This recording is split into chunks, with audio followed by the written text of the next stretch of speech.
Hey guys, welcome back to my new vlog. उम्मीद करती हूँ आप लोग स्वस्थ होंगे, अच्छे होंगे। तो दोस्तों, हम लोग पहुँच चुके हैं अभी चाय बागान। तो आपको मैं वहाँ का दिखाऊंगी टी गार्डन कैसा है। तो आप लोग तो बने रहिएगा हमारे साथ हमारे आगे के ब्लॉग में। देखिए ऐसे चाय तोड़ रहे हैं लोग, जो हम लोग चाय के शौकीन हैं ना, जो गरम चाय की प्याली हो तो ये इतनी मेहनत करके तोड़ते हैं। जो चाय की तुम गरम चाय की प्याली में हाथों में लेके पीते हो। और यहाँ से देखो व्यू।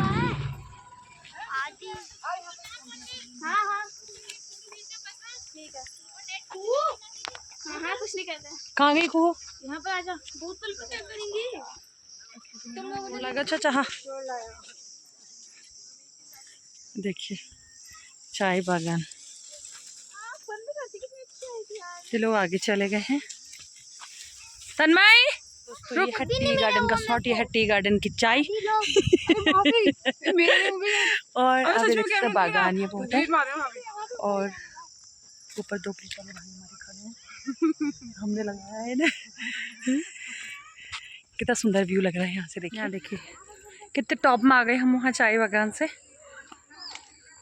ऊपर का व्यू अभी दिखाते हैं आपको, ऊपर जाने के बाद। ऊपर से नीचे का व्यू। उसके पास है, तन्मय के पास है यार। भाभी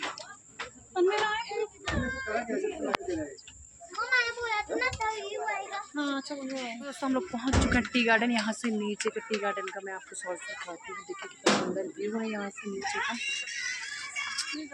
देखिए आप लोग देख सकते हैं मेरे पीछे टी गार्डन, जिसकी हम चुस्की ले लेके चाय पीते हैं। यही है, और लेकिन मैंने पीती यह है नशेड़ी चाय की बहुत। दोस्तों, चाह को होटल खोलूला इतनी चंपावत चाय बागान में। देखो यहाँ का व्यू, देखो इतना सुंदर। इतने सब लोग मस्त हैं अपना ब्लॉग वीडियो बनाने में। ये देखिए जहाँ तक नजर आ रही होगी वहाँ तक चाय चाहिए। ये जो चाय के अमली है वो लोग यहीं लगाइए अपना टी स्टॉल। अब हम जा रहे हैं घर को चाय बागान से। और ये देखिए चाय बागान में बहुत सुंदर व्यू है यहाँ का। हाँ टावर कौन सा टावर ये? अच्छा देखो हाई करो। ऐसा मेरा सिर दर्द हो रहा है। क्या हो रहा है तुम्हारा? तुम खा खो के आ रहे हो? कहाँ से आ रहे हो? आप पूजा से खा के आ रहे हो तुम? अरे वहाँ पूजा भी करी गाँव लगे ये घर का जाते में तोड़ लीजिए ना। घर को जाते में तोड़ ले जाएंगे। मजाक करिए आगे से। नहीं देखो तो सुंदर लग रहा है ऐसे भी। छत में से और सुंदर आएगा। हाँ लोग अभी आशा क्या पहुंचे, ये लोग खेलने लग गए गेम। वो कर रही है पेंटिंग। किस पे कर रही है? ये देखो नैतिक ने पूरी साइकिल अंदर लेके कपड़े सुखाने वाला बना दिया। नैतिक तेरी साइकिल की तो ऐसी तैसी लग गई। अरे मैं यहाँ से आपको बाहर का व्यू दिखाती हूँ नैतिक के रूम से। देखती हूँ कैसा लग रहा है यहाँ से बाहर का व्यू। फिर बाहर ऊपर छत में जाएंगे आपको दिखाने के लिए बाहर का व्यू। देखो यह है चंपावत का व्यू।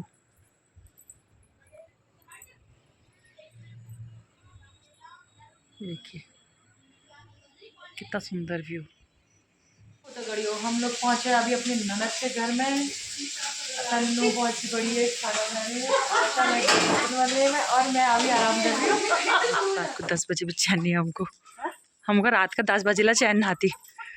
हम खाजनी गोपा दी वहाँ है 10 बजे रात ला हम हिटू जो हिटन में छे।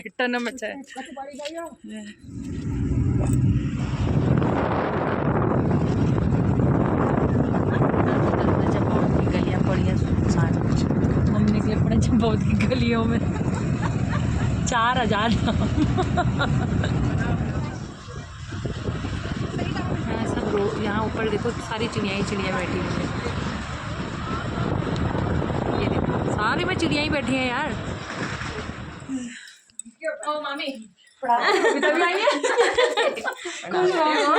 बढ़िया चंपावत अच्छा लग रहा है। मामी वीडियो बना रही मैं। तो भाभी ने भी गई बा। या घर से कचरा निकाल। आशा यार देख, ओए उज्जा, ये आशा ने पटक दिया मेरा बैग। नहीं नहीं कुछ नहीं हुआ, तुम्हारा सोफा उज्जा, अपना सोफा देख। फिर यहाँ का देखो रात का व्यू, आधा चंद्रमा पूरा होता तो कितना सुंदर लग जाता। वाह। तो दोस्तों ये वीडियो है दूसरे दिन का। हम लोग रेडी हो चुके हैं, हम लोग जा रहे हैं चंपावत जो गुलजू का मंदिर है उधर। तो आप लोग भी कभी विजिट करिएगा, बहुत सुंदर है दोस्तों। तो हम लोग निकल चुके हैं गुलजू मंदिर के लिए और आगे मैं दर्शन आपको गुलजू मंदिर की कराऊंगी। आप लोग बने रहिए मेरे आगे के ब्लॉग में। देखो दोस्तों हम लोग पहुँच चुके हैं गुलजू मंदिर। आशा बिल्कुल रेडी है दर्शन करने के लिए। तन्नू आ रही है वहाँ से गाड़ी से थोड़ा बाल बाल शट करके अपने। और हम लोग अभी मैं अंदर अगर बनाने देंगे तो बते बनूंगी नहीं ना वीडियो। यहाँ का व्यू देखो, ऊपर बादल देखो। दोस्तों स्थानीय मान्यता अनुसार कतिवी वंश के शासक झालाराई की 7 रानियाँ थी। 7 रानियों से कोई भी संतान उत्पन्न न होने के कारण झालाराई अत्यंत दुखी रहती थी। एक दिन भैरव ने राजा को स्वप्न में आकर कहा कि मैं आपके घर पुत्र रूप में जन्म लूँगा। तब राजा झालाराई जी ने 8वां विवाह रानी कलिंगा से किया। रानी कलिंगा के गर्भ में प्रकट हुए बाला गोरिया को राजा झालाराई की 7 रानियाँ नष्ट करने की निरंतर योजना शुरू करने लगी। तब तक रानी कलिंगा के गर्भ की सूचना नहीं थी। तब तक 7 रानियाँ खूब श्रृंगार कर कलिंगा से ज़्यादा रूपवती बन के राजा झालाराई को सम्मोहित करने का प्रयास करती थी और राजा को कहती थी कि हे राजन, हम लोग इतने सुंदर हैं, आप इतनी चौथी अवस्था में कहाँ से इस जंगली ग्वालिन को ले आए। राजा बेबसी से रानियों के व्यंग को सुनकर सहम जाता था। फिर अचानक एक दिन कलिंगा की दासियों ने राजा झालाराई को सूचना दी कि हे राजन, जिस फल की इच्छा से आप माता कलिंगा को लाए थे उसका शुभारंभ हो गया है। फिर राजा की खुशी का ठिकाना ना रहा। 7 रानियों और अन्य दासियों को आदेश दिया कि रानी कलिंगा को किसी भी प्रकार से कोई कमी पेशी ना रहे और राजा खुद भी 7 रानियों से ज़्यादा 8वीं रानी कलिंगा का ध्यान रखने लगे। राजा का कलिंगा से अत्यधिक लगाव देख के 7 रानियों को अपनी उपेक्षा महसूस होने लगी। रानी कलिंगा से जलने लगी। 7 रानियों ने कलिंगा के पुत्र को नष्ट करने की योजना शुरू कर दी। इसके लिए सबसे पहले रानियों ने अपने व्यवहार में परिवर्तन किया तथा राजा और कलिंगा के से राय वंश के उत्थान की मीठी मीठी बातें करने लगी। राजा से कहा, बहन कलिंगा के लिए कोई अन्य दासी की आवश्यकता नहीं है। कुल की रक्षा के लिए हम 7 रानियाँ कलिंगा की भरपूर सेवा करेंगी।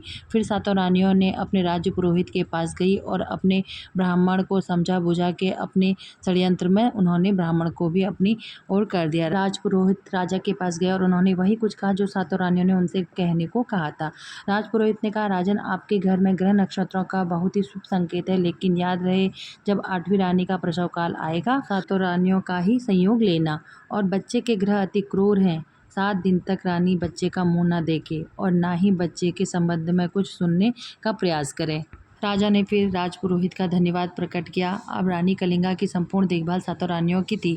वो 7 रानियाँ ऐसी ऐसी चीज़ें खिलाने लगी जिससे रानी कलिंगा का गर्भ नष्ट हो जाए, परंतु वरदानी शिशु को इन सब का कोई प्रभाव नहीं हुआ।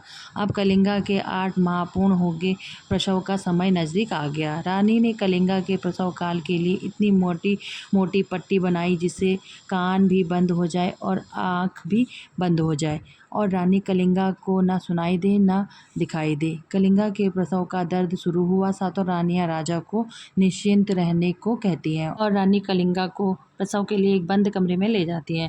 कमरा मिट्टी का लिपा हुआ था। षड्यंत्र के तहत एक सिलबट्टे का भी इंतजाम कर रखा था तथा कमरे का एक कोना गाय के गोट की ओर को खुला हुआ था। तब रानी कलिंगा ने एक तेजस्वी बालक को जन्म दिया। रानियों ने बालक को गाय की गोट के करीब फेंक दिया और माँ के आगे खून से सने हुए सिलबट्टे को रख दिया। इधर बालक को एक गाय ने मारने के बजाय खूब ध्यान दिया। 2 दिन तक अवतारी बालक बाला गोरिया को गाय ने 2 दिन तक दूध पिलाया। दूसरे दिन जब रानियों ने देखा कि भयंकर सिंगों वाली हमारी खतरनाक गोई तो इसे दूध पिला रही है, तो रानियों ने फिर बालक को 7 दिन के अंदर हत्या करने की कोशिश की। तीसरे दिन गोबर इकट्ठा करके उसके बीच में नमक भरा और उसके बीच में चुपचाप रात को बाला गोरिया को सुलाकर उसके ऊपर से गोबर ढक दिया। इससे भी बाला गोरिया का कुछ न बिगड़ सका। रानियों ने बाला गोरिया के वध के लिए अंतिम प्रयास किया। 7 रानियों ने एक लोहे का बक्सा बनवाया और उसके अंदर एक मजबूत पिंजरा बनवाया और उसके चारों तरफ मोटे मोटे लोहे के 7 ताले लगा दिए। बक्स को उफनती हुई काली गंगा के भंवर में डाल दिया। सातों रानियों ने महल में प्रवेश कर बाला गौरिया की माँ कलिंगा को आंखों से पट्टी हटाकर कहा, बहन, सबके लड़का लड़की पैदा होते हैं, परंतु तूने तो एक सिल्वर बट्टे को जन्म दिया है। कलिंगा ने सिलबट्टे को वही प्रेम दिया जो अपने बच्चों को दिया जाता है। रानियों ने राजा झालुराई को खूब खरी-खोटी सुनाई। इधर भाना नाम का एक मछुआरा था जिसकी कोई औलाद नहीं थी। वह बक्सा जिसमें बाला गौरिया थे वो भाना नाम के मछुआरे के जाल में फंस गया। उस समय भाना के पसीने छूट गए। उसने सब मछुआरों को बुलाया, आज बहुत बड़ी मछली आ गई है, सब लोग मदद करो, मछली का हिस्सा सबको मिलेगा। बहुत कोशिश करने के उपरांत जाल में फंसा बक्सा मिल गया, जिसे देखकर सभी मछुआरे दंग रह गए। मछुआरों ने नदी किनारे से पत्थर लेके सारे ताले तोड़ दिए और बाला गौरिया को पानी से साफ करके कपड़े से पोंछ के बच्चा अत्यंत सुंदर लग रहा था। मछुआरों ने एक मत होकर कहा, भाना, तेरी कोई औलाद नहीं है, तू धर्मपुत्र के रूप में इसका पालन पोषण कर ले। दोनों पति पत्नी ने बाला गौरिया को अपना लिया और खूब सेवा करने लगे। बच्चे का पालन पोषण एक राजकुमार की तरह होने लगा। बच्चे के नामकरण की विशाल योजना बनाई जाने लगी। सभी रिश्तेदारों को भोजन में आमंत्रित किया गया। पंडित जी से सबसे अच्छा नाम रखने की बात कही तो पंडित जी ने कहा कि बच्चे की जन्म तिथि बार किसी को कोई पता नहीं है, लेकिन बच्चा आपको गौरी घाट में मिला है तो इसलिए इसका नाम गौरिया नाम रखा जाएगा, जो बाल रूप में बाला गौरिया के नाम से जाना जाएगा। जब बाला गौरिया बड़े होने लगे तो उनका सपने आने लगे। उनके पिता झालराई हैं जो अभी कत्यूरी साम्राज्य के राजा हैं। तब गोलू देवता अपने मछुआरे पिता से कहते हैं कि उन्हें एक घोड़ा दे दो ताकि उसे घोड़े में बैठकर राजमहल जा सके और झालुराई को सारी बातें बता सके। मैं आपका बेटा हूँ और सातों रानियों ने क्या क्या षड्यंत्र रचा है यह सब मैं राजा को बता सकूं। पर वो मछुआरा बहुत गरीब होता है तो वो घोड़ा नहीं ला सकता था, इसलिए उसने एक काठ का घोड़ा बना के बाला गौरिया को दिया।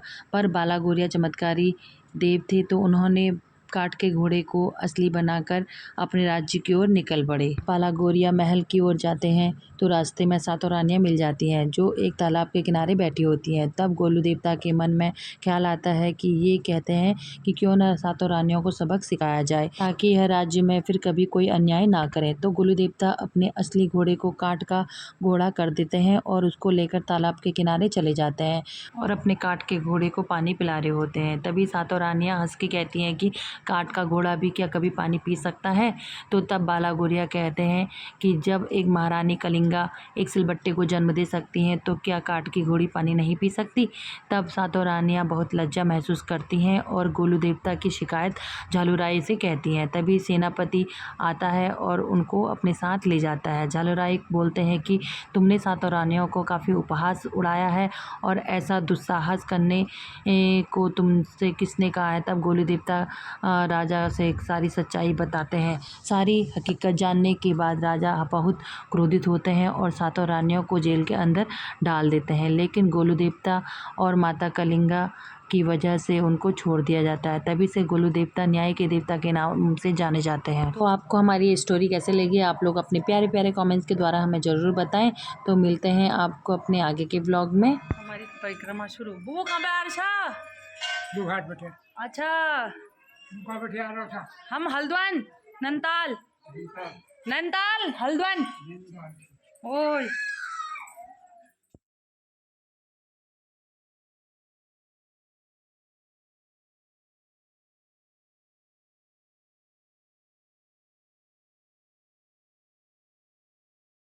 तो इसी के साथ हम अपना आज का ये ब्लॉग यहीं समाप्त करते हैं। गुलजू महाराज के दर्शन कराने के बाद मैं आपको हिंगला माता के मंदिर के दर्शन कराऊंगी। तो आप लोग नेक्स्ट ब्लॉग में बने रहिएगा हमारे साथ। Bye bye.